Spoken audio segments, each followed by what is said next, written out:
అందరికీ నమస్కారం అండి. Welcome to our channel. ప్రభుత్వ ఉద్యోగులకి సంబంధించి భారీ శుభవార్త. 16 నెలల అరియర్స్ బిల్లుల జమకు సంబంధించి ప్రభుత్వం దగ్గర నుంచి ఇంపార్టెంట్ అప్డేట్స్. సో ఈ వీడియోలో వీటి గురించి పూర్తి వివరాలు అయితే తెలుసుకుందాం. సో ముందుగా వీడియోని సపోర్ట్ చేసే వారందరూ కూడా వీడియోని ఒక లైక్ చేసి మీతోటి ఉద్యోగ మిత్రులకు వీడియోని అయితే షేర్ చేయండి.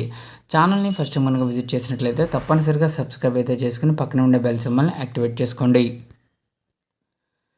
సెంట్రల్ గవర్నమెంట్ ఎంప్లాయీస్కి సంబంధించి ఉద్యోగ పెన్షనర్లు వేతన సవరణల కోసం 8వ వేతన సంఘాన్ని ఏర్పాటు చేసింది. ఈ వేతన సంఘం ఇప్పటికే 6 నెలలుగా తమ పనితీరు ప్రారంభించింది. ఇకపోతే ఆంధ్రప్రదేశ్ రాష్ట్రంలో కూడా 12వ పీఆర్సీని as soon as possible implementation చేయాల్సిన అవసరం అయితే ఎంతైనా ఉందండి.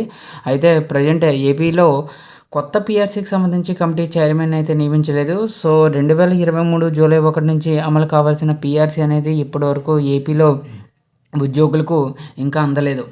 సో ఇటీవలే సెంట్రల్ ఎంప్లాయీస్ 2026 జనవరి 1 నుంచి ప్రారంభం కావాల్సిన కొత్త పీఆర్సీకి సంబంధించి ఆల్రెడీ కమిటీ చైర్మన్ నియమించింది.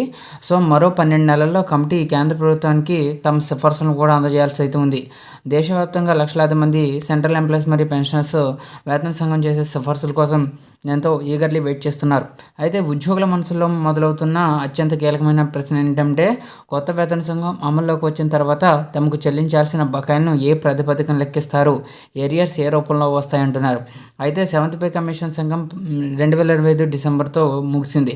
ఇక కొత్త నిబంధనల ప్రకారంగా జనవరి 1, 2026 నుండి పెరిగిన జీతాల ఆధారంగా ఉద్యోగులు తమ బకాయిలు పొందుతున్నారని భావిస్తున్నారు. ఇక వేతన సంఘం తన తుది నివేదికను సమర్పించడానికి మే 2027 వరకు సమయం తీసుకునే అవకాశం ఉందనే వార్తలు అయితే వినిపిస్తున్నాయి. నివేదిక సమర్పించిన తర్వాత మంత్రివర్గ ఆమోదం, అధికారిక ప్రకటన వెలువడడానికి మరో 3 నుండి 6 నెలల సమయం పట్టవచ్చు.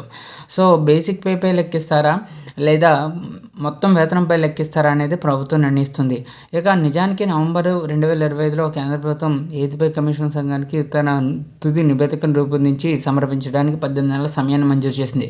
ఇక కమిషన్ సిఫార్సులు చేయడానికి 2027 మే వరకు గడువు అయితే ఉంది. ఇక 8th పే కమిషన్ తుది నివేదిక సమర్పించిన తర్వాత కేంద్ర మంత్రుల బృందం దాన్ని సమీక్షిస్తుంది. ఆ తర్వాత కేంద్ర మంత్రివర్గం ఆ ముసాయిదాకి తుది ఆమోదం ముద్ర వేస్తుంది. ఈ మొత్తం పరిపాలన ప్రక్రియకు అదనంగా 3 to 6 months పడితే కొత్త వేతన సంఘం సిఫార్సులు బహుశా 2027 చివరిలో మాత్రమే పూర్తి స్థాయిలో అమల్లోకి వచ్చే అవకాశం అయితే ఉంది. ఇక కొత్త వేతన నిర్మాణం జనవరి 1, 2026 నుండి అమల్లోకి వచ్చినట్లు పరిగణించబడుతుంది. కాబట్టి ఇది చివరకు అమలయ్యే సమయానికి ఉద్యోగుల ఖాతాల్లోకి 20 నుండి 24 నెలల కాలానికి సంబంధించిన బకాయిలు నేరుగా జమ అయ్యే బలమైన అవకాశం అయితే ఉంది. ఇది ఎలా ఉంటే ప్రస్తుతం ఉద్యోగ సంఘాలు ఎక్కువగా వేతన సవరణ విషయంలో ఫిట్మెంట్ ఫ్యాక్టర్ విషయంలో గట్టిగా పట్టుబడుతున్నాయి.